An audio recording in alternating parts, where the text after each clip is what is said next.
මේ වීඩියෝ ටික කරන්නේ බේසික් ඇනලිසිස් 2 කෝස් එකට උදව්වක් විදියට. ඔයගොල්ලෝ කෝස් එක පටන් ගන්නේ මුලින්ම තියෙන්නේ සබ්සීක්වන්ස්, ඊට පස්සේ බොල්සානෝ වේක්ෂස් තියරම්, ඊට පස්සේ ඔහොම තමයි ගලාගෙන යන්නේ. එතකොට සබ්සීක්වන්ස් වලට එන්න කලින් සීක්වන්ස් ගැන අයිඩියා එකක් තියෙන්න ඕනේ. මම එතකොට අර අවශ්‍ය දේවල් මුලින් ඉඳන් ටිකක් කරගෙන යන්න. මේකේ තව දේවල් ප්‍රූෆ් කරන විදිහ දැනන් ඉන්න ඕනේ. එප්සිලොන් ඩෙල්ටා ඩෙෆිනිෂන් ඒව ගැන සාමාන්‍ය අදහසක් තියෙන්න ඕනේ. ඒව ටික මතක් කරලා අපි ඉස්සරහට යමු. එතකොට මේක කරද්දී ඕගොල්ලෝ ඇතේ ලොකු වැඩක් තියෙනවා. මේක අර මම කරා හෝ කවුරු හරි සර් කෙනෙක් කරා කියලා ඒක ඇඟට යන්නේ නැහැ. ඔයා තනියෙන් වෙලාව අරගෙන හිතලා මේක වෙන්නේ කොහොමද කියලා තේරුම් අරන් යන්න ඕනේ. හරි. මුලින් බලමු මේ මොකද්ද සීක්වන්ස් එකක් කියන්නේ කියලා.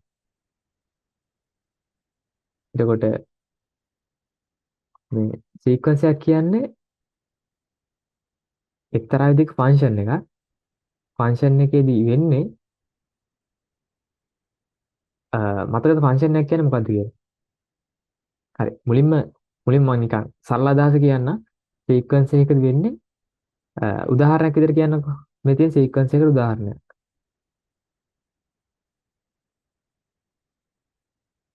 මේ තියෙන සීක්වන්ස් එකට උදාහරණයක්. නිකන් ඒක සීක්වන්ස් එකක් කියන්නේ නිකන් ඔයාලට සරලවම කිව්වොත් ඒක ලිස්ට් එකක් විදිහට දකින්න පුළුවන්. ලිස්ට් එකක්.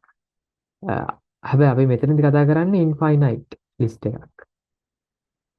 ෆයිනයිට් සීක්වන්ස් තියෙන බැරිද? අපි සාමාන්‍යයෙන් එහෙමකට සීක්වන්ස් එකක් කියලා කියන්නේ නැහැ. එතකොට අපි ඒක n ටබල් එකක් කියලා කියන්න පුළුවන්. එතනදී අපි සීක්වන්ස් එකක් කියන වචන පාවිච්චි කරනවා අඩුයි. මොකද හේතුව අපි අපි මේ කෝස් එකේදී වැඩිපුර ඉන්ට්‍රස්ට් තියෙන්නේ රියල් ඇනලිසිස් ඉගෙන ගන්නකොට අපේ ඉන්ට්‍රස්ට් එක තියෙන්නේ ඉන්ෆයිනයිට් ඒවා ගැන. ඇයි ඒ? ඇයි ඒ වලට ආස? හේතුව මේ පද අනන්තයක් තියෙනකොටනේ එතන අපිට කුතුහලයක් තියෙන්නේ. මෙයා කොහෙට යයිද කියන එක. නැත්තම් පද ගාන පහයි නම් අපිට ඒක දිහා බලලා කියතයි මේකේ දෙයක් නැහැ. පද 100යි නම් අපිට ඒකේ ඊට වඩා කරන්න දෙයක් නැහැ වගේ. එතකොට පද අනන්තයක් තියෙනකොට තමයි ඔක්කොම ප්‍රශ්න. අපි මේක ඉවරයක් නැහැනේ.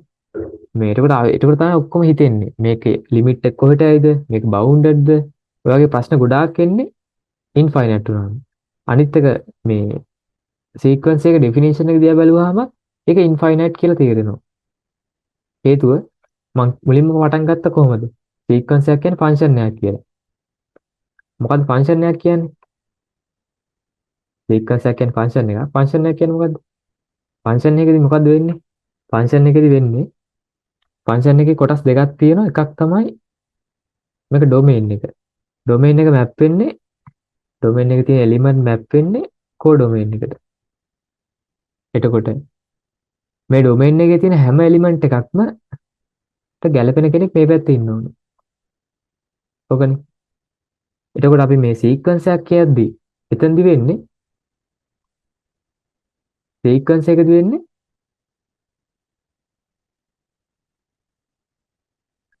ඩොමේන් එක විතර ගන්න නැචරල් නම්බර්ස්. කෝඩොමේන් එක වෙන්නේ රියල් නම්බර්. එතකොට නැචරල් නම්බර් සෙට් එක කියන්නේ 1 2 3 ඔය ඉඳන් ගන්න එක. ඒ කියන්නේ 1 කියන එකට මේ පැත්තෙන් කෙනෙක් ඉන්න ඕනේ. එකට මැප් වෙන්නේ 1 කියලා හිතමු. මේ නැචරල් නම්බර් 2 කියන එකට මැප් වෙන භාගය. 3 කියන එකට මැප් වෙනවා 3න් 1. මම මේක උදාහරණයක් කියන්නේ. ඔය විදිහට නැචරල් නම්බර්ස් ඔක්කොමටම. ඒකට ඉවරයක් නෑ මෙතන. ඒකට ගැළපෙන කෙනෙක් මේ පැත්තේ ඉන්නවා. ඒකට උදාහරණයක් තමයි මේ උඩ තියෙන්නේ. උදාහරණයක් මේ තියෙන්නේ. මේ උදාහරණ මේ සීක්වන්ස් එක බලන්න. සීක්වන්ස් එක මොකද්ද? 1 යට n කියන එක. සීක්වන්ස් එක වෙන්නේ සීක්වන්ස් එක වෙන්නේ මොකද්ද? නැචරල් නම්බර් සෙට් එකේ ඉඳන් රියල් නම්බර් සෙට් එකට යන්නේ අපිට an කියලා ගන්න පුළුවන් 1 යට n. මේක තමයි සීක්වන්ස් එක. පැහැදිලිද? එතකොට සරලව කිව්වොත් සීක්වන්ස් එක කියන්නේ ෆන්ක්ෂන් එකක්. ෆන්ක්ෂන් එකේ ඩොමේන් එකට ගන්නෙ නැචරල් නම්බර්ස්, එළියට එන්නේ රියල් නම්බර්ස්. ඒක ඩොමේන් එකේ අදහස මොකද්ද? ඩොමේන් එකේ එක කියන්නේ අපිට හිතන්න පුළුවන් පළවෙනි පදේ වගේ. ඩොමේන් එකේ දෙක මැප් වෙනවා කියන්නේ දෙවෙනි පදේ වගේ. හරි.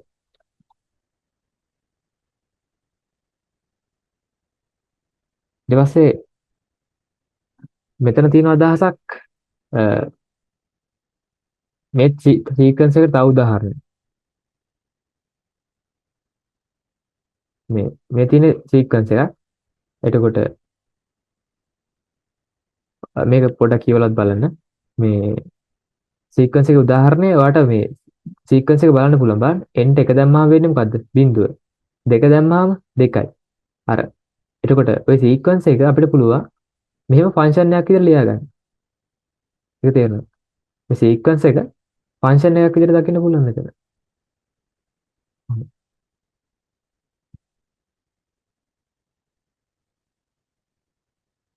ඒක තේරුම් ගන්න මේ සීක්වන්ස් එකක් කියන එක ඉන්ජෙක්ටිව් වෙන්න ඕනේ නැහැ. සීක්වන්ස් එකක් කියන්නේ ෆන්ක්ෂන් එකක් තමයි. ඒක බයිජෙක්ටිව් එකක් වෙන්න ඕනේ නැහැ. එහෙම වුණොත් ඒක විශේෂ ෆන්ක්ෂන් එකක් වෙනවා. මේ ඒ මං කියන මේ සමහර දේවල් මං වැඩි පැහැදිලි කරන්නේ නැහැ. ඔයා ඒක තව පොඩ්ඩක් හොයලා බලන්න. දැන් මේ වගේ දේවල් මේකට එක්සැම්පල් එකක් හිතලා බලන්න. බලන්න කොන්ස්ටන්ට් සීක්වන්ස් එකක් කියන්නේ ඉන්ජෙක්ටිව් නෑ. එතකොට දැන් මේක කරගෙන යද්දි තව දෙයක් තමයි අර මූලික දැනුම ඕනේ. මොනවද මූලික දැනුම කියන්නේ? ලොජික් ටික ඕනේ. ඊට පස්සේ ඔය ප්‍රූෆ් කරන මෙතඩ්, ඩිරෙක්ට් ප්‍රූෆ් එක ඔය විදිහට ඩිස්ප්‍රූව් කරන විදි මතකද? ඉන්ඩක්ෂන් ඒව අර පරණ දැනුම ඕන වෙනවා. මම එතෙන්දී ආපහු මතක් කරන්නම්. මේක අර ඔක්කොම කරලා කරන්නත් බෑ. හරි අපි පුළුවන් විදිහට කරගෙන යමු මේක. බලන්න මේකත් උදාහරණයක් එක. මෙතන මේ සීක්වන්ස් එක බලන්නේ. මේක සීක්වන්ස් එක. එතකොට එක දැම්මහම මේක හැදෙනවා, දෙක දැම්මම මොම හැදෙනවා. එතකොට මේක ඉවරයක් නෑ. එතකොට එන්නේ ඩොමේන් එක. පද අනන්තයක් තියෙනවා. ඉවරයක් නෑ. එතකොට ඔක ලිස්ට් එක අපි සීක්වන්ස් එක මෙහෙම තමයි පෙන්වන්නේ. හරි. මේ සීක්වන්ස් එක ඔයාලට පුළුවන් කොහමද? රූපකෙන් පෙන්වන්න. අර උඩ තිබ්බ සීක්වන්ස් එක අපිට පුළුවන් පොඩි කණ්ඩායම් තලයක පෙන්වන්න වැඩි. x අක්ෂර ගන්නොත් අර පදය මේ බා මෙතන පෙන්වන්නේ මොකද්ද? මෙතන පළවෙනි පදය. පළවෙනි පදයේ අගය මෙතනින් තියෙන්නේ. බා දෙවෙනි පදය මෙතන තියෙන්නේ. මේ තුන්වෙනි පදය මෙතන. එතකොට අපිට පොඩි සමහර සීක්වන්ස් ඔහම ග්‍රාෆ් කරාම අපිට පොඩි රටාවක් පේනවා. ඒ කියන්නේ මේක එන්න මේවට පේන්න ඕනේ එන්ට පද ගන්න වැඩි වෙන්න අර මෙයාගේ තියෙන අගේ අඩු වෙනවා. එකට එකතු වෙන ගාන අඩු වෙනවා. ඒ කියන්නේ මෙන්න මේ කෑල්ල අඩු වෙනවා. ඔයාලට තේරෙන්න ඕනේ ওই සීක්වන්ස් එකට මොකද වෙන්නේ කියලා. මොකද්ද වෙනව ඇත්තේ? මේ සීක්වන්ස් එක ඇත්තටම එකට කන්වර්ට් වෙනවා. ඒ කියන්නේ මේ සීක්වන්ස් එකේ ලිමිට් එක එකයි. අපි ඒක ඉස්සරහට තව පොඩ්ඩක් කතා කරනවා. ඒ කියන්නේ මොකද්ද මම කියන්නේ? මම කියන්නේ පද ගාන එන්න වැඩි වෙනකොට ඔය ලිස්ට් එකක්නේ සීක්වන්ස් එකක් කියන්නේ. ඒ ලිස්ට් එකේ පද ගාන එන්න වැඩි වෙනකොට ඒක එකට කිට්ටු වගේක් වෙනවා. හරි. ඒක මෙහෙම කණ්ඩායම් තලයක දක්වන්නත් පුළුවන් නැත්තම් අපිට පුළුවන් නිකන් රියල් ලයින් එකක වගේ අගයන් ටික දක්වන්න. ඒකෙද අදහසක් ගන්න පුළුවන් මෙයා කොහෙටද යන්නේ කියලා. හරි. එතකොට දැන් කතා කරන්නේ සීක්වන්ස් එක කන්වර්ජ් වෙන එක ගැන. සීක්වන්ස් එක කන්වර්ජ් වෙනවා කියන්නේ මොකද්ද? සීක්වන්ස් එක කන්වර්ජ් වෙනවා. ඒ කියන්නේ මං කියවනේ මේ සීක්වන්ස් එක කියන්නේ මොකද්ද? අපි මෙහෙම පද ටිකක් පෙළගස්සන එකටනේ. ඩෙෆිනේෂන් එකේ ඉඳන්ම කතා කරා ෆන්ක්ෂන් එකක්.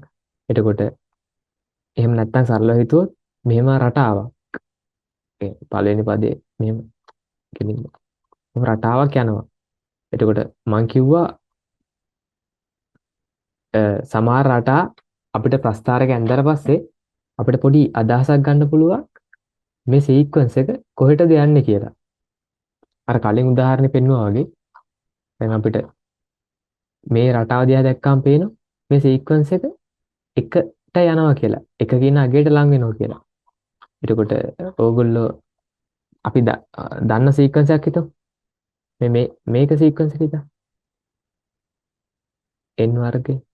මේ සංගල වරහනක් තියෙන්නේ. මේ සීක්වන්ස් එකක් පෙන්වන්න අපි සංගල වරහනක් පාවිච්චි කරනවා සාමාන්‍යයෙන්. මෙතන ඕනනම් දාන සාමාන්‍යයෙන් n සමාන 1 සිට අනන්තය දක්වා කියන්නේ. එන්ට දාන අගයන් ටික. දැන් මේක අපි දිග්ගැසල ලිව්වොත් කොහොමද ලියන්නේ? ඔය වගේ එකක්. දැන් මේක බැලුවම අපිට තේරෙනවා මේක සාමාන්‍යයෙන් කිසිම අගයකට යන්නේ නැහැ. ඒ කියන්නේ මේකේ අගය එන්න වැඩි වෙනවා. ඔව්. අපි කතා කරමු මේ වගේ එකකට මොකද්ද කියන නම කියලා. තව උදාහරණයක් ගමු. 1යට n වර්ගය. මේක කොහොමද ලියවෙන්නේ? මෙතන 1 4න් 1 9න් 1. ඔව්. ඔයාලට හිතන්නේ මේ සීක්වන්ස් එකට මොකද වෙන්නේ? ඔක ඔයා ඇඳලා බලන්න. ඇඳලා බැලුවේ නැතත් තේරෙන්නේ මොකද්ද? මේ අගේ වැඩි වෙද්දි මේ සීක්වන්ස් එක බිඳුව කියන අගයට තමයි ලං වෙන්නේ. හරි. එතකොට අපි කියනවා නෙවෙයි. දැන් මෙහෙම එකක් දැක්කට පස්සේ අපිට හිතෙනවා මේක බිඳුවට යනවා කියලා. හැබැයි අපිට හිතෙච්ච පළියට කියන්න බෑ මේක බිඳුවට යනවා කියලා. අපි ඒක ඔප්පු කරන්න ඕනේ. මේ රියල් ඇනලිසිස් වල මේ පියුර් මැත්ස් කෝසස් වල තියෙන්නේ ඔයා ඔයාට හිතෙන දේ නෙවෙයි ඒක ඔයා ඔප්පු කරන්න ඕනේ. රිගරස්ලි ඔප්පු කරන්න ඕනේ. හරි. එතකොට අපි මේකෙදි try කරන්නේ කොහොමද? දැන් මේක අපිට තේරෙන දේ කොහොමද අපි ඒක ඔප්පු කරන්නේ කියලා. හරිද? හරි සරල දෙයක්. තේරුම් ගත්තොත් කරගන්න පුළුවන්.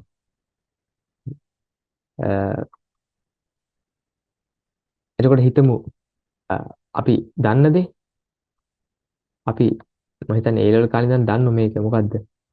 ලිමිට් n ආසන්න අනන්ත වෙලාවට 1 යට n වර්ගය බිඳුවයි. මේක අර නිකන් පොඩි අයිඩියා එකක් තියෙන විතරයි. හැබැයි අපි ඒ ලෙවල් කාලේදී බැලුවේ නෑ කොහොමද මේක ඇත්තටම වෙන්නේ කියලා. ඒ කියන්නේ අපි ඔප්පු කරේ නෑ. අපි මේ කෝස් එකේදී ඒක ඔප්පු කරනවා. මෙන්න මේක ලියන තව මේ අපි ඒ ලෙවල් කාලේ ලියපු විදියනේ. මේ ඒ ලෙවල් කාලේ ලියපු විදිය මේක ලියන මේ දැන් අපි රියල් ඇනලිසිස් වලදී ලියන්නේ මේ විදියට. කොහොමද? මේක කියලා බලන්න. මෙහෙම තමයි කියන්නේ. එතකොට මේක මම පොඩ්ඩක් ලේසි කරොත්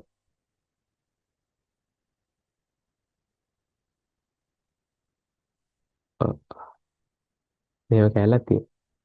අපි ඒක යට කතා කරමු.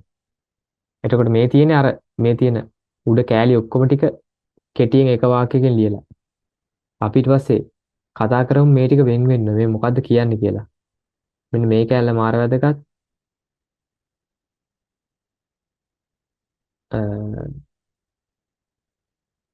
ඊට පස්සේ මේ කෑල්ල වෙනම මේක තියෙනවා. මේ කෑල්ල වෙනම ඒකෙන් මේ කෑල්ල මොකද කියලා අපි ඔය කෑලි ටික වෙන වෙනම බලමු. මාර ඒ කියන්නේ එකපාරට දැක්කහම මුකුත් තේරෙන්නේ නැහැ. හැබැයි මේ කෑලි ටික ගලවලා බැලුවට පස්සේ හරි සරල දෙයක් මෙතන තියෙන්නේ. මේ අයිඩියා ටික ඔලුවට දාගන්න කෝස් එක ඉස්සරහට අපි ලස්සනට කරගෙන යන්න පුළුවන්. දැන් තව උදාහරණයක් ගන්න. ඔයා මොකක් හරි හිතන්න සීක්වන්ස් එකක් තියෙනවා. සීක්වන්ස් එකක් තියෙනවා. අපි an කියලා ගමු. ඔයා හිතන්න මේ සීක්වන්ස් එක 5 කියන අගයට යනවා. ඒ කියන්නේ මේක A level කාලේ ලියපු විදිහට ලිව්වොත් limit n goes to infinity කොහොමයි ලියන්නේ?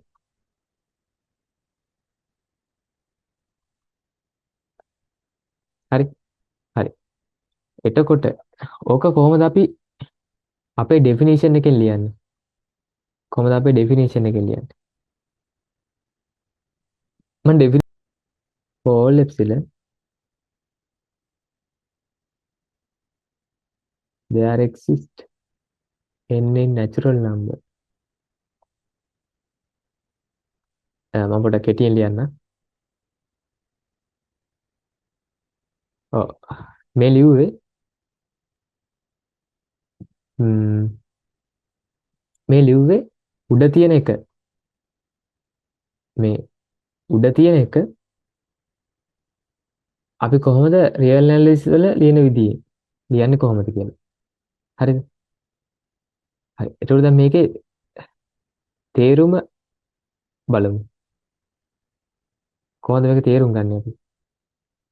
ඔයා මේක තේරුම් ගන්න ඔක මම ප්‍රස්තාරකින් පෙන්වන්න ගියොත් මේ කියන්නේ සීක්වන්ස් එක. දැන් සීක්වන්ස් එක කොහොමද තියෙන්නේ? පළවෙනි පදේ එක්කෙනෙක් ඉන්නවා. හරිනේ. පළවෙනි පදේ කෙනෙක් ඉන්නවා. මේ පළවෙනි පදයට කෙනා, මෙන්න දෙවෙනි පදයට කෙනා. ඔහොම තියෙනවා. එතකොට අපි මේ මොකක් ගැනද කතා කරන්නේ? කන්වර්ජ් වෙනවද නැද්ද කියන එක ගැන. කන්වර්ජ් වෙනවා කියන්නේ මොකද්ද? ඒ කියන්නේ සීක්වන්ස් එක කොහෙටද යන්නේ කියන එක ගැන. කොහෙටද යන්නේ?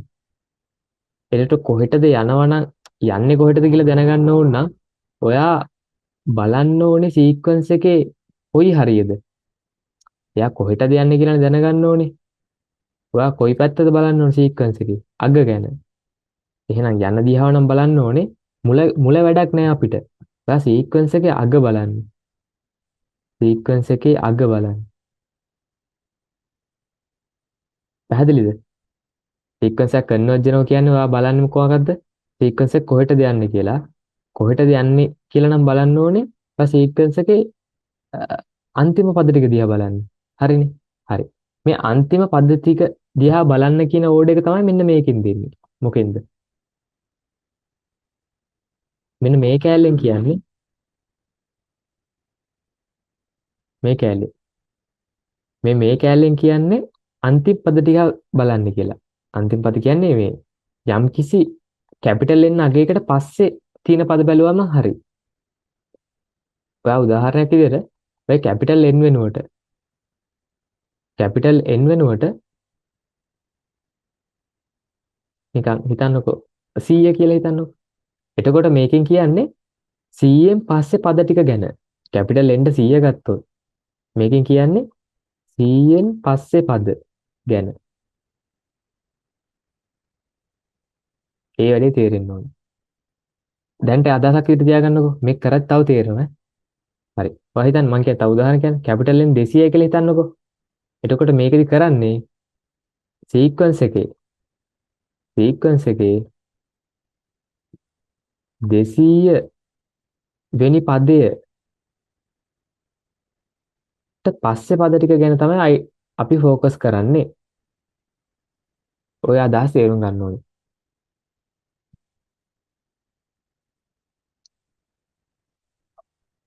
ඒකට කැපිටල් N ගෙන් මොකද්ද කරන්නේ? එයා කරන්නේ පද ටික ෆික්ස් කරන එක. ඒ කියන්නේ නැට්ට තීරණය කරන එක. නැත්තම් සීක්වන්ස් එකේ ටේල් එක තීරණය කරන එක තමයි කැපිටල් N ගෙන් කරන්නේ. හරි. ඒක දැන්ට පොඩ්ඩක් ඔළුවේ තියාගන්නකෝ. ඔයා ඊළඟට බලන්නේ මේ පදේ ටික දිහා. මේ කෑල්ල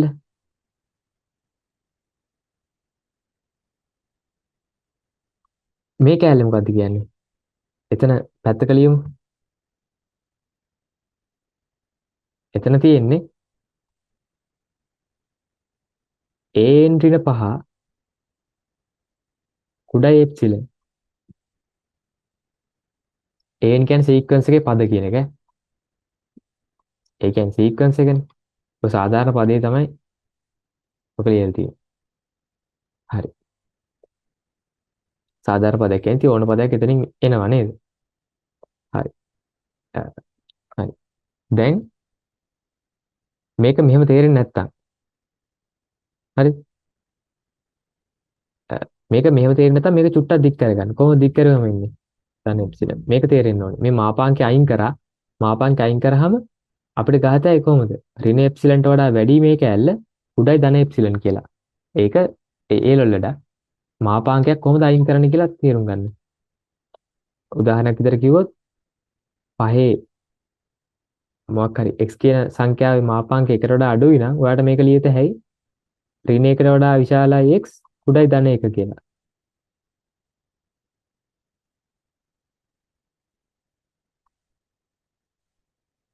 x කියන සංඛ්‍යාවේ මාපාංක එකට වඩා කුඩයි නම් ඔයාලට කියත හැයි ඍණ එකට වඩා විශාලයි x කුඩයි ධන 1 කියලා. අර මේ අයිඩියා එක තමයි මෙතන තියෙන්නේ. හරි. දැන් දෙපැත්තටම පහක් එකතු කරන්න. මොකද වෙන්නේ? පහරින එප්සිලන්ට වඩා විශාලයි a කුඩයි පහදන එප්සිලන්. මෙතන පොඩ්ඩක් තේරුම් ගන්න හරි. මේ සීක්වන්ස් එක සෑම පදයක් වුණාට මේ කන්ඩිෂන් එක වළංගු වෙන්නේ n කියන අගය කැපිටල් n ට වඩා වැඩි ටිකට විතරයි. දැන් මං කියවනේ කැපිටල් n ගෙන් මොකද්ද කරන්නේ? මෙන්න මේ කැපිටල් n ගෙන් මොකද කරන්නේ? අර නැට්ට තීරණය කරන එකනේ. එතකොට ඔයා මේ කැපිටල් n ගෙන් පස්සේ පද දිහා විතරයි බලන්න ඕනේ. කැපිටල් n ගෙන් පස්සේ පද ටික දිහා විතරයි බලන්න ඕනේ. ඒ කියන්නේ මම කලින් කිව්වා වගේ n කියන්නේ 200 නම් ඔයා 200න් පස්සේ පද ටික දිහා විතරයි බලන්නේ. ඉස්සරහා කට්ටිය කොච්චර පිස්සු නැටුවත් කමක් නැහැ. ඒකයි අදහස. කන්වර්ජනවා කියන්නේ කොහෙටද යන්නේ කියන එකයි බලන්නේ. හරි. දැන් එතකොට මේ සිද්ධිය මොකද්ද? සිම්පල් n කියන කෙනා අපි මම කැපිටල් n 200 කියලා හිතන්නම්කෝ. 200ට වඩා වැඩි වෙලාවට තමයි මේක වෙන්නේ. මම 200 කියලා ගත්තොත්. එතකොට 200ට පස්සේ සෑම n අගයක් සඳහාම මේ වැඩේ වෙනවා. හරිද? සහ මේ එප්සිලන් කියන්නේ කවුද? අන්න ඔකයි වැදගත්. බලන්න උඩ ලිව් එකේ අපි මේක පෙන්නලා තියෙන්නේ for all epsilon. for all epsilon positive වලට. එතකොට හැම එප්සිලන් කෙනෙක්ටම හරියන්නත් ඕනේ. එතකොට ඔයාලට තේරෙනවද? මේක හැම එප්සිලන් කෙනෙක්ටම හරියනවා නම් ඔයා හිතන්න එප්සිලන්ගේ අගය කීයද? ඔයාලට මේක තව පොඩ්ඩක් තේරුම් ගන්න. අර උදාහරණය මම ආපහු මෙතන ලියන්න. හිතන්න පහරින එප්සිලන්ට වඩා විශාලයි x. උඩයි පහදාන එප්සිලන්. මම නිකන් x කියලා කෙනෙක් ගන්නම්කො මැද්දට. හරි. එතකොට මේක හරි මේක සත්‍යයි එප්සිලන් ධන. මේ වැඩේ සත්‍යයි හැම ධන එප්සිලන් කෙනෙක්ටම. එතකොට ඔයාලට තේන්කම් මේක තේරුම් ගන්න ඕනේ. ඔයා හිතන්න එප්සිලන්. ඔයාලට තේරෙනවා මේ එප්සිලන් මේක 100 කියලා ගත්තොත් ඒත් වැඩ කරනවා කියලා. එතකොට මොකද වෙන්නේ? එප්සිලන් 100 ගත්තොත් හැම එප්සිලන්ටම වැඩනේ. හරි. එතකොට දැන් මේ වගේ දැක්කට පස්සේ මොකද්ද ඔයාලට තේරෙන්න ඕන දේ? ඔයා මට කියන්න x ට ගන්න පුළුවන් අගය මොකද්ද? x ට ගන්න පුළුවන් අගයක් කියන්න බලන්න. මේක නම් කතාව. මේක නම් කන්ඩිෂන් එක. මට හිතලා කියන්න එන x ට ගන්න පුළුවන් අගයක්. ඔයා මොකද හිතෙන්නේ? ඔයාට හිතෙන්නේ x ට 6 කියන අගය ගන්න පුළුවන්ද? මට හිතලා කියන්න. x සමාන 6 ගන්න පුළුවන්ද? හරි. දැන් කාට හරි හිතෙන්න පුළුවන් ඔව් ගන්න පුළුවන් කියලා. ඇයි? එයා කියනවා බලන්න. මම එප්සිලන්ට 2 ගත්තොත් මොකද වෙන්නේ? එප්සිලන්ට 2 ගත්තොත් අපිට හම්බෙන්නේ 3ට වඩා විශාලයි x කුඩයි 7 කියලා. එහෙනම් අවුලක් නැහැනේ. එහෙනම් x සමාන 6 කියන එක අවුලක් නැහැ. කාට හරි කොහොම හිතෙන්න පුළුවන්. තව කවුරු හරි කියනවා මම එහෙනම් එප්සිලන් 3 ගන්නවා. 3 ගත්තොත් මොකද වෙන්නේ? 2ට වඩා විශාලයි x කුඩයි 8ට වඩා කුඩයි. එතකොට ඔයාලට ඕන වගේක් කියන්න පුළුවන්. ඒ කියන්නේ මේ දෙක අතර අගයක්. ඔයාලට කියන්න පුළුවන් x සමානයි එක්ක 5 පුළුවන් 6 පුළුවන් 7 පුළුවන් ඔය වගේ ඕන අගයක් කියන්න පුළුවන් ওই දෙක අතර තියෙන අගයක්. හරිද? ඒකත් හරි. දැන් හැබැයි තියෙන අවුල දැන් කවුරු හරි කෙනෙක් අපි හිතමු 6 කිව්වා කියලා. කවුරු හරි කෙනෙක් කියනනම් 6 හරි කියලා. මේකයි අවුල. මේ කරපු වැඩේ හැම එප්සිලන් කෙනෙක්ටම හරියන්න ඕනේ. for all epsilon. එතකොට කවුරු හරි ඔයාලට තේරෙනවද මේ වගේ තැනකදී මේ වගේ අසමානතාවකදී එප්සිලන් වල ලොකු කරලා වැඩක් නැහැ. හැම එප්සිලන්ටම වැඩ කරන අගයන්නේ හොයන්න ඕනේ. එප්සිලන් ලොකු කරාම නිකන් ෆ්‍රීඩම් එකක් හම්බෙන්නේ. ඒක තේරුමක් නැති වැඩක්. එප්සිලන් ලොකු වගේකටත් හරි යනවා. ඒක හරි. එප්සිලන් 10000 කියලා හිතන්නකෝ. අපි නිකන් උදාහරණ එප්සිලන් 10000යි. එතකොට මොකද වෙන්නේ? මේ ඍණ 9000 ගානකට වඩා වැඩි විශාලයි x කුඩයි ධන 10005ට වඩා වැඩි. අඩුයි. එතකොට මේ x ට ගන්න පුළුවන් අගයන් ගොඩයි. එතකොට ඔයාලා තේරුම් ගන්න ඕනේ මේ හැමතිස්සෙම එප්සිලන් කියලා ගන්නකොට මේ කාර්බන් කරේ නැති මේ ඔයගොල්ලෝ මේවා දන්නේ නැහැ කියලා හිතලා කියාගෙන යන්නේ කවුරුහරි දන්නවා මේ ටික ස්කිප් කරලා යන්න පුළුවන් ඉස්සරහ තැන් වලට. හරි. එතකොට මේකයි දැනගන්න ඕනේ. එප්සිලන්ට එහෙම ලොකු වගයක් දාලා වැඩක් නැහැ. ඒ කියන්නේ අපිට දැන් සමහර නම් කිව්වට පස්සේ එකපාරට ඔළුවට අදහස් යනවනේ. දැන් හිතන්න නිකන් අලියා කිව්වට පස්සේ ඔයාට නිකන් සාපේක්ෂව හිතෙන්නේ නිකන් ලොකු රූපයක්නේ. ලොකු අලියා කිව්වම ලොකු නිකන් කූඹියෙක් කිව්වට පස්සේ අර පොඩි සතෙක් වනේ මැවෙන්නේ. ඒ වගේ එප්සිලන් කියලා කිව්වොත් ඔයාට මැවෙන්න ඕනේ ඉතා කුඩා අගයක්. ඇයි එහෙම කියන්නේ? එතකොටයි මේකේ ඇත්තම අදහස ගන්න පුළුවන්. එප්සිලන් ලොකු කරලා තේරුමක් නැහැ. මම මේ කියන එක තේරෙන්න ඕනේ මේ තේරෙන්න නැත්නම් තවද හිතා බලන්න. එප්සිලන් ගොඩාක් ලොකු කරා කියලා වැඩක් නැහැ. එතකොට එක්ස්ට්‍රා ගන්න පුළුවන් අගයන් ගොඩයි. ඔයා මේ කියන්නේ මේක හැම කෙනාටම හරියන්න නම් ඇත්තම ප්‍රශ්නේ තියෙන්නේ එප්සිලන් පුංචි කරලා බලන්න. ඒක බලන්න එප්සිලන්ට 1 කියලා ගත්තොත් එප්සිලන්ට 1 කියලා ගන්න. එතකොට මොකද වෙන්නේ බලන්න. 4ට වඩා විශාලයි x උඩයි 6. බලන්න. දැන් අර කලින් ගත්ත උත්තරේ වැරදෙනවා. ඇයි? කලින් ගත්ත උත්තරේ වැරදෙන්නේ ඇයි? දැන් x සමානයි 6 කියන එක වැරදි. ඒක තේරෙනවද? ඇයි වැරදෙන්නේ? ඇයි වැරදෙන්නේ? මේ 6ට වඩා අඩු උත්තරයක් එන්න ඕනේ. එහෙනම් 6 කියන උත්තරේ වැරදි. පැහැදිලිද? එහෙනම් අර කලින් කෙනා කියපු එක හරියන්නේ නැත. එහෙනම් එක්කෙනා කියනවා මම එක්ස්ට්‍රා 5 ගන්නවා කියලා. 5. 5 උලක්. නැත්නම් කියන 5.2 ගන්නවා මං කියලා. දැන් මේකට අනුව හරි යා කියන ඔව් 6 නම් වැරදි කියලා මටත් පේනවා.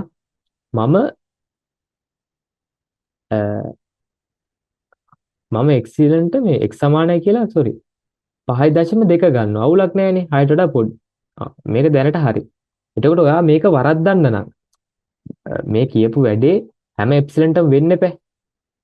මේ කරපු වැඩේ හැම එප්සිලන්ටම වෙන්න ඕනේ. ඔයා එතකොට දැන් එප්සිලන් ලොකු වගයක් දැම්මට මොකද වෙන්නේ? තේරුමක් නැහැ. එප්සිලන් ලොකු වගයක් දැම්මම එක්ස්ට්‍රා ලැබෙන පරාසය වැඩි. ඔයා එප්සිලන් තව පුංචි කරලා බලන්න. එතකොට දැන් මේක ඔයගොල්ලෝ වැඩක් ඔයගොල්ලෝ හිතන්න ඕනේ. ඔයා මම තව උපඩි ගන්න මේක එප්සිලන්ට 0.1 ගන්නවා. දැන් මොකද වෙන්නේ?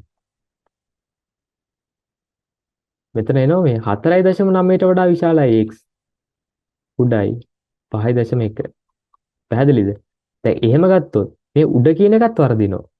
දැන් අරයා කියවනේ x සමානයි 5.2 හරි කියලා. පැහැදිලිද? මේ x එප්සිලන් 0.1 ගත්තොත් මේ උඩ කියප එකත් වැරදි. උඩ කියප එකත් වැරදි. ඒකට ඔයාලට තේරෙනවද? ඔයාලට ගන්න පුළුවන් එකම අගය මේක වර්ධින් නැති වෙන්න x සමානයි 5. ඔන්න ඔකයි මට කියන්න ඕනේ. x සමානයි 5 ඇරෙන්න වෙන පොඩි හරි අගයක් කියනවා. හරි කවුරු හරි කියනෝ නෑ. මම x සමානයි 5.0.0.1 හරියයි කියලා. නැහැ වරද්දලා පෙන්නන්නද? ඔයා එප්සිලන්ට ගන්න 0.0 මීට වඩා වැඩි එකක්. දැන් බලන්නකෝ. ඕක ඔය එප්සිලන් අගේ දාලා බලන්න මේ අගයත් වරද්දත ඇවාට. මං කියන එක තේරෙනවද? එප්සිලන්ට මේ අගේ පාවිච්චි කරලා බලන්න ඔයාට වරද්ද ගන්න පුළුවන් මේවා කියපු එක. ඒ වගේ ඕනම පොඩි සංඛ්‍යාවක් ලියන්න 5 ඇරෙන්න. 5 නැතුව ඕනම එකක් ලියන්න. ඒක මට වරද්දලා පෙන්නන්න පුළුවන්. එතකොට ඔයාට පුළුවන් නම් 5 කියන එක වරද්දලා පෙන්නන්න බෑ. එප්සිලන්ට මොනාගේ දැම්මත් 5 රින එප්සිලන්ට වඩා ලොකුයි 5 දාන එප්සිලන් අතරනේ තියෙන්නේ. මොනාගේ දැම්මත් ගන්න පුළුවන් එකම අගේ 5. කියන්නේ මේක වරද්දන්න බැරි එකම අගේ 5. හරිද? එතකොට මේකෙන් ඇත්තටම කියවෙන්නේ x කියන එක 5යි කියන එක. ඒ කියන්නේ x කියන එක 5යි කියන එක වටෙන් කියන විදිය තමයි. නැත්තම් රියල් ඇනලිසිස් වලදී කියන විදිය තමයි මේක. ඔයාලට කියන්නකෝ x සමානයි 7යි කියලා කියා ගන්න ඕනේ කියලා. රියල් ඇනලිසිස් වලට මෙහෙම කියත හැකියි. 4 රින එප්සිලන්ට වඩා විශාලයි x උඩයි 7 ධන එප්සිලන් for all epsilon ධන. පැහැදිලිද? මෙන්න මෙහෙමයි කියන්නේ. දැන් අදින් පස්සේ මොකක් හරි තැනක ඔයා මොකක් හරි ගානක් හදලා උත්තරයක් ගන්න හිතන් 2යි x සමානයි 14යි. x සමානයි 7යි කියලා එනවනේ. මෙහෙම ලියලා මේ කැලලත් ලියලා තියන්න. කාටවත් වැරද්දක් දාන්න බෑ. පැහැදිලි මං කියන එක. x සමානයි 7යි කියලා ලියලා අර මේවා ටිකක් දන්නවා කියලා පෙන්නන්න ඔයාලට පුළුවන් කොහොමද? x සමානයි මෙහෙම කියලා ලියලා තියන්න අන්තිමට. හැබැයි ඕක ලියන්න හැම එප්සිලන් කෙනෙක්ටම කියලා. for all epsilon positive. පැහැදිලිද වැඩි? හරි. එතකොට මම ওই කොටස් ගැන කතා කරේ. දැන් අපි දැන් අපි කතා කරපු දේවල් ආයෙත් මතක් කරන්න.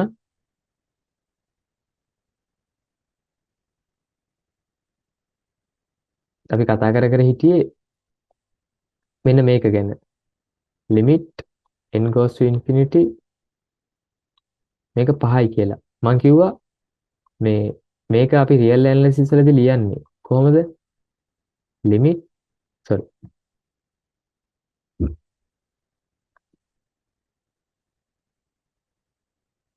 මේක අපි real analysis වලදී ලියන්නේ for all epsilon greater than 0 there exists capital N in natural number such that simple n මේකෙන් අඟවන්න ඕනේ an minus 5 මෙතන මේ 5 කියන එක ගන්න මේ පැත්තේ මේක තේරුම් ගන්න මෙතන මේකේ තියෙන 5ම තමයි මෙතන තියෙන 5 කියන්නේ හරිනේ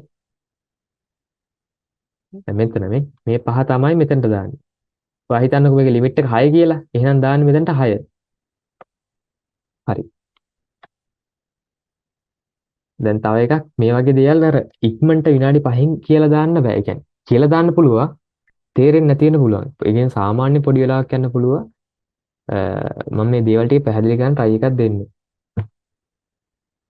හරි.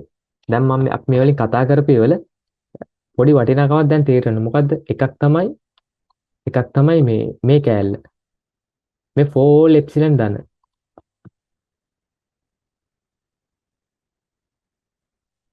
මේ කෑල්ලේ වටිනාකම තේරෙනවා. මොකද්ද? එතකොට මේ කෑල්ල නිසා තමයි මේක නිකන් හිර වෙලා වගේ පේන්නේ. දැන් මම කිව්වා මේ මොකද්ද මේ ලියලා තියෙන්නේ? මේක නොකියා කියන දේ මොකද්ද? an කියන කෙනා පහට තමයි යන්නේ. මේ හිර කරලා තියෙන්නේ. පැහැදිලිද? ඒ කියන්නේ ඔයාට ඕනේ නම් an 10ට යවන්න. ඔයා කොහොමද ලියන්නේ? an ඍණ 10 කුඩා එප්සිලන්. all epsilon positive. පැහැදිලිද ඒක? ඔයාට ඕන නම් ඔයාගේ යාළුවෙක් කොහේ හරි බැඳලා තියන්න. ඔයාගේ යාළුවෙක් ඔයාට ඕන වෙනව කොහේ හරි තැනක හිර කරලා තියන්න. අපි හිතමු. ඔයාගේ යාළුවා මෙතෙන්ට දාලා හිර කරන්න ඕන තැන කියන්නේ අපි හිතමු හිර කරන්න ඕනේ 5 කියන නම්බර් එකට කියලා. මොකක් හරි තැනක් හරි මොකක් හරි මම නිකන් කියන්නේ 5 කියන නම්බරයට හිර කරන්න ඕන යාළුවා මෙතෙන්ට දාලා. ඒ හිර කරන්න ඕන තැන මෙතෙන්ට දාලා එප්සිලන්ට වඩා අඩු කියලා ලියන්න. එප්සිලන් කවුද කියලා ලියන්නත් ඕනේ. හැම එප්සිලන් කෙනෙක්ටම. පැහැදිලිද ඒක? එතකොට මේ කැලෙන් තේරෙන්න ඕනේ මේ කැලෙන් කරලා තියෙන්නේ සීක්වන්ස් එක හිර කරලා. පැහැදිලි? සීක්වන්ස් එක හිර කරලා.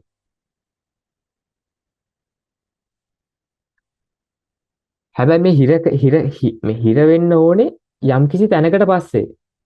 ඒ කියන්නේ අර ළමා කාලේ අවුල් වුණාට අවුලක් නැහැ. දැන් ඇත්තටම මේ සීක්වන්ස් එකක් කන්වර්ජ් වෙනවද කියලා බලන්නේ මොකද්ද? අපි මේ බලන්නේ සීක්වන්ස් එකක් කන්වර්ජ් වෙනවද කියලානේ. කන්වර්ජන් කියලානේ බලන්නේ.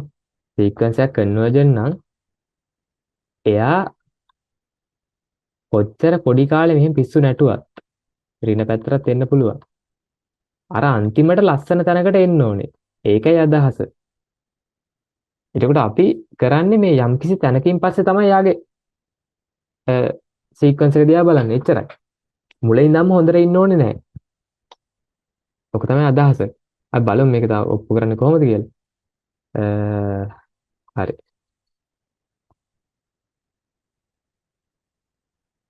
එතකොට මෙතනින් කරලා තියෙන්නේ අර යම් කිසි අගයකට පස්සේ බලන එක. යම් කිසි පද ගණනකට පස්සේ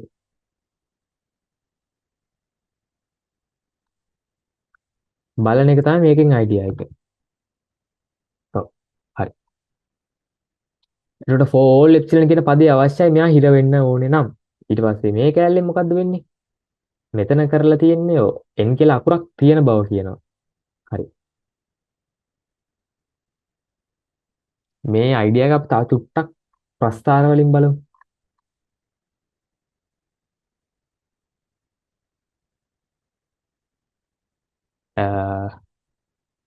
සාමාන්‍යයෙන් සීක්වන්ස් එකක් අඳිනකොට මේ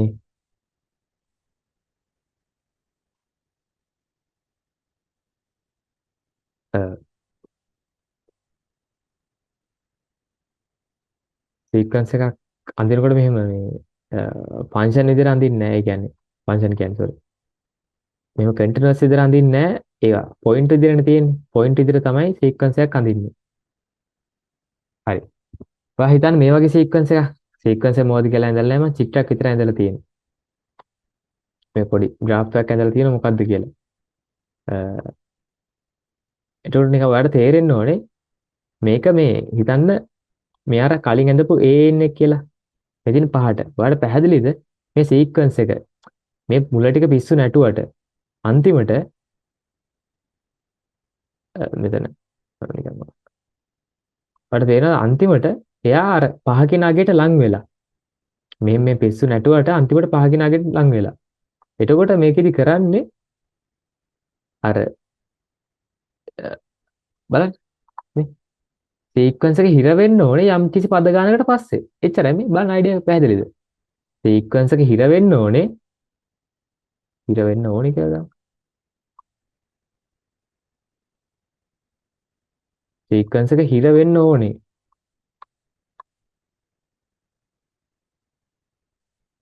යම් කිසි පද ගානකට පස්සේ. ඒ කියන්නේ සීක්වන්ස් එක බලන්න. දැන් 5 කියලා ගත්තොත් මට මේ එප්සිලන් දෙකක් නම් කරතේ කොහොමද? මෙතන 5 ධන එප්සිලන් 5 ඍණ එප්සිලන්. එතකොට කොහොම නම් කරාට පස්සේ යම් කිසි පද ගානකට පස්සේ දැන් මේක පළවෙනි පදේ කියලා හිතමු 2 3 4 5 6 7 8 9. ඔයාලට තේරෙනවා මේක 9 හරිය වගේ හිතන්න. මේ 9 වෙනි පදේ කියලා හිතන්න මේක. මෙතන 9 වෙනි පදේ. බලන්න මේ කැපිටල් N ට 9 කියලා ගත්තොත් එහෙනම් මේ 9න් පස්සේ පද ටික ලස්සනට තියෙනව නේද? මං කියන එක තේරෙනවද? ඉස්සර කලින් උන් කොච්චර පිස්සු නැටුවත් අර පස්සේ ඒ කියන්නේ 9 වෙනි පදයෙන් පස්සේ ටික ගානට මේ කියපු කලාපය ඇතුළත ඉන්නව නේද? දැන් උදාහරණයක් විදිහට ඔයා දැන්ට හිතන්නකෝ එප්සිලන් 1 කියලා. එප්සිලන් 1 කිව්වොත් මේ මෙතන තියෙන්නේ 6 මෙතන තියෙන 6 මෙතන තියෙන 4 බලන්න යම් කිසි පද ගානකට පස්සේ 6යි 4යි අතර තියෙනව නේද එප්සිලන් 1 කියලා ගත්තොත් හරි එතකොට අපි මං කියවනේ මේ ඩෙෆිනිෂන් එක වැඩ කරන්න නම් සියලු එන්නගයක් ඕනේ කියලා for all සියලුම එප්සිලන් සඳහා වැඩ කරන්න බෑ එතකොට ඔයා එප්සිලන් ගාගේ කොච්චර පොඩි කරත් මේක වැඩ කරන්න ඕනේ. හැබැයි එප්සිලන් ගාගේ අඩු කරනකොට දැන් එකටනේ හරි ගියේ. ඔයා එප්සිලන් මං කියන්නේ වැඩි කරලා තේරුමක් නැහැ කියලා බලන්න. වැඩි කරාම කොහොමත් අරක ඇතුලේ ඉන්නවා. ඒක ගේමක්ම නැහැ. ඔයාට පොඩි හරි චැලෙන්ජ් එකක් තියෙන්නේ එප්සිලන් අඩු කරොත්. ඔයා හිතන්න එප්සිලන් ගාගේ 0.0.0.0.1 කරලා දැන් බලන්න ඉන්න වැඩි. දැන් මේක හරි පොඩි ගාණක් වෙනවා. ඒ කියන්නේ 5.0.0.0 මෙහෙම ගාණ එකක් එනවා. මෙතන 4.99999 ඔය වගේ ගාණක් එනවා. බලන්න එතකොටත් ඔයාට පුළුවන් වෙන්න ඕනේ. එතකොට මේ එන්ම වැඩ කරන්න ඕනේ නැහැ. එතකොට වෙන එන් කෙනෙක් ඉන්නවා ඊට වඩා එහා පැත්තේ. ඒ එන්ගෙන් පස්සේ තියෙන පද ටික හොඳට ඉන්නවා. ඔන්න ඕකයි වෙන්න ඕනේ. එතකොට මම මේක මීට වඩා පැහැදිලි කරන්න යන්නේ නැහැ. මොකද මේ කතා කරේ බේසික් 1 එකේ දෙයක්. මම හිතනවා මේක සාමාන්‍ය අදහසක් එන්නේ නැති කියලා. ඔව් අර මුකුත්ම දන්නේ නැත්නම් මේකේ ප්‍රශ්න තියෙන්න පුළුවන්. ඒකට ඒ අය තව චුට්ටක් මම මේ කියපු දේ හිතලා බලන්න. වෙන්න ඕනේ හැම එප්සිලන් කෙනෙක්ටම වැඩ කරන්න ඕනේ. ඒ එප්සිලන් අණුව මෙතන තියෙන n වෙනස් වෙනවා. ඔව්. හරිනේ. එතකොට හරි. ඔව් මේක මේ හරියට ගත්තොත් ලොකු වෙලාවක් යනකොට කියනකොට ඉච්චර වෙලාවක් අපිට ගන්න බෑ. හරි. ඊට පස්සේ ඔයා මේ ප්‍රූෆ් කරද්දි පොඩ්ඩක් දැනගන්න ඕන එකක් තමයි මේ ආකිමිඩියම් ප්‍රොපර්ටි එක. ප්‍රූෆ් වල ගොඩාක් තියෙන එකක් තමයි ආකිමිඩියම් ප්‍රොපර්ටි එක. ආකිමිඩියම් ප්‍රොපර්ටි එකේදී ඒකේ version දෙකක් ගන්න පුළුවන් අපිට. මේ පළවෙනි version එක මෙතන තියෙන මේ පළවෙනි එක කියලා දාන්න තියෙන එක. පළවෙනි version එක එකම දේ තියෙන අර දෙවිදියකට එකම දේ කියලා තියෙනවා. පළවෙනි එකේ තියෙන්නේ මේ for all x in real numbers there exist capital N in natural number such that මෙතන simple n ගත්තක් කමන්නේ capital N ගත්තක් කමන්නේ n කියන කෙනා මේ x ට වඩා වැඩි. එතකොට මේ මෙතන මොකද්ද මේ කියන්නේ? මෙතන කියන්නේ හරි සරල දෙයක්. ඔයා ඕනෙම රියල් නම්බර් එකක් මට දෙන්න. ඕනෙම රියල් නම්බර් එකක් මට දෙන්න. දැන් දෙන්නකෝ ඒක. එතකොට මට පුළුවන් මොකද්ද? ඒකට ගැලපෙන. මට පුළුවන් මේ නැචරල් නම්බර් එකක් හොයලා දෙන්න. නැචරල් නම්බර් එකක් හොයලා දෙන්න පුළුවන්. කොහොම වෙන විදියටද? ඒ නැචරල් නම්බර් එක අර ඔයා දීපු රියල් නම්බර් එකට වඩා වැඩි උත්තරයක් වෙන විදියට. ආකිමිඩියන් ප්‍රොපර්ටි එක කියන පළවෙනි version එක ඒක. මොකද්ද? ඔයා මට ඕනම රියල් නම්බර් එකක් දෙන්න. මොනවද රියල් නම්බර්ස් කියන්නේ? ඕනේ අර ගන්න පුළුවන් ඔක්කොම වගේ තමයි කම්ප්ලෙක්ස් නම්බර්ස් නැතුව පරිමේය අපරිමේය ඕන එකක් රියල් නම්බර් එකක්. ඔක්කොම තියෙන දන්නවනේ රියල් නම්බර්. හරි. එතකොට ඕනම එකක් දෙන්න. එක් කෝටි 50000 ඕනම එකක් දෙන්න. මට ඊට වඩා ලොකු නැචරල් නම්බර් එකක් දෙන්න පුළුවන්. ඒක ඉතින් ඒක වැඩකුත් නෑ වගේ නේ. වැඩකුත් නෑ වගේ තමයි. ඒක ඔප්පු කරන්න පුළුවන් මේවා. දැන් මෙතනදි මම ඔප්පු කරන්නේ දැන් මේවා try කරන්න පුළුවන් ඔප්පු ගන්න කොහොමද කියලා. සමහරවල් සුප්‍රීමම් මේ සෙට් කරන අයිඩියා එකක් ඕනේ. බේසික් 1 එකේ අයිඩියා එක හොඳටම ඕනේ. හරි. ඒක හරි සරල දෙයක් නේද? ඔව්. ඕනම රියල් නම්බර් එකට වඩා නැචරල් නම්බර් එකක් ඉන්නවා. ඒකට හේතුව ඇයි? නැචරල් නම්බර් සෙට් එක බවුන්ඩඩ් නෑ. නැචරල් නම්බර් සෙට් එකේ ඉවරයක් නැහැ නේද? බවුන්ඩ් කරන්න බෑනේ අපිට නැචරල් නම්බර් සෙට් එක. ඒක තමයි එක අදහස. ඕක කියන අනිත් විදිය. ඕක කියන අනිත් විදිය. මේකේ දෙවෙනි version එක තමයි for all epsilon in මෙතන x කියලා ගත්තක් කවන්නේ epsilon කියලා ගත්තක් කවන්නේ නිකන්. දැන් laser x epsilon කියලා ලියන්න. there exist n in natural number such that එකයට n ට වඩා වැඩි epsilon කෙනෙක් හොයාගන්න පුළුවන්. මේ අර උඩ කියපු එක වෙනස් විදිහකට කියලායි තියෙන්නේ. හරිද? මේකේ මොකද්ද කියන්නේ? මේකේ කියන්නේ ඕනෙම රියල් නම්බර් එකක් ඔයා මට දෙන්න. මේක අපි මෙහෙම දාමු.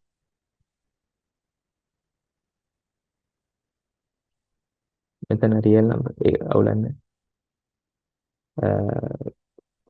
මෙතන ඔයා ගන්න ඕනෙම රියල් නම්බර් එකක් කියලා. හරිද? ඔය මෙතන කියන්නේ ඕනෙම රියල් නම්බර් එකක් මට දෙන්න. ඕනෙම රියල් නම්බර් එකක් දෙන්න. මම කලින් කරේ වැඩි කෙනෙක් හෙව්වනේ. මම එයාට වඩා අඩු කෙනෙක් හොයන්න. අඩු කෙනාව හදන්නේ කොහොමද? නැචරල් නම්බර් එකක් යටට දාලා. එතකොට ඔයා දැන් මෙතන එප්සිලන් ගැන හිතන්න ඕනේ. නිකන් ඉතා අඩු වගයක් වගේ. එප්සිලන් මම කියන්නේ දැනෙන්න ඕනේ ඉතා අඩු වගයක් කියලා. ඔයා කියන හිතන්න දැන් ඔයා දැන් මට චැලෙන්ජ් එකක් දෙනවනේ. ඔයා එතකොට දෙන්න එපා නිකන් 100 වගේ. එහෙනම් එප්සිලන් 100. එහෙනම් ඔයා පුළුවන් නම් අඩු එකක් හොයලා දෙන්න. ඉතින් එයාට ගේමක් නැහැනේ. එයාට ගේමක් නැහැ. එයා n සමානයි 2 දැම්මත් ඇති. ඇයි භාගයනේ එන්නේ? භාගේ 100 වඩා අඩුයිනේ. ගේමක්ම නැහැ. චැලෙන්ජ් එකක් දෙනවා නම් පොඩ්ඩක් අමාරු එකක් දෙන්න. ඔයා බලන්න ඔයා හිතලා ඔයා කීය දැම්මොත් හොඳ. එහෙම හොඳයි කියලා එකක් නැහැ ඉතින්. ඔයා එප්සිලන්ට චැලෙන්ජ් එකක් දෙනකොට හිතලා දෙන්න. මෙහෙම එකක් දෙන්න. දැන් පුළුවන් නම් හොයපන් කියලා දෙන්න. හරි. ඒත් මේ තියරම් එක අනුව කැපිටල් N කෙනෙක් ඉන්නවා. ඇයි? ඇයි එහෙම ඉන්නේ? ඇයි ඉතින් N කියන්නේ ඕන තරම් ලොකු වගයක් දාත හැන කැපිටල් N ට අනිවාර්යෙන් මෙන්න මේ කියන අගයට වඩාත් අඩු කෙනෙක් ඉන්නවා. ඒක නොකිය කිව්වොත් මෙන්න මේ සෙට් එක capital N N in natural number මේ සෙට් එකේ ඉන්ෆිමම් එක බිඳුවයි. ඊට වඩා චුට්ටක්වත් වැඩි කෙනෙක් සෙට් එකට ඉන්ෆිමම් එකක් වෙන්නේ නැහැ. එතකොට පැහැදිලිව දැන් මම අමතර කියපු දේවල් ඔක්කොම අමතක කරන්න. මොකක්ද ආකිමිඩියන් ප්‍රොපර්ටි එකෙන් කිව්වේ? මොකක්ද ආකිමිඩියන් ප්‍රොපර්ටි එකෙන් කිව්වේ? ඔයා මට ඕනම ධන සංඛ්‍යාවක් දෙන්න. ඕනෙම රියල් නම්බර් එකක් මට දෙන්න. මම එයාට වඩා අඩු කෙනෙක් හොයලා දෙන්න. කොහොම වෙන විදියටද? නැචරල් නම්බර් එකක් යටට දාගෙන. නැචරල් නම්බර් එක පරස්පරේ. එයාට වඩා අඩු වෙන විදියට. කොහොමද තමයි අපි කලින් කිව්වේ. කොහොමද කලින් කිව්වේ එක බලන්නකෝ. කලින් කියපු එකයි මේකයි කොහොමද ලින්ක් වෙන්නේ? කොහොමද කලින් කියපු එකයි මේකයි ලින්ක් වෙන්නේ? හරි බලන්න. මේකෙන් මොකද කියවෙන්නේ? එකයට එප්සිලන් n ට වඩා අඩුයි. මේ කයට එප්සිලන් කියන්නේ මොකද්ද? අර කලින් කියපු x වගේ කෙනා. මේ කලින් කියපු එකම තමයි තව විදිහකට කියලා තින්නේ. හරිනේ.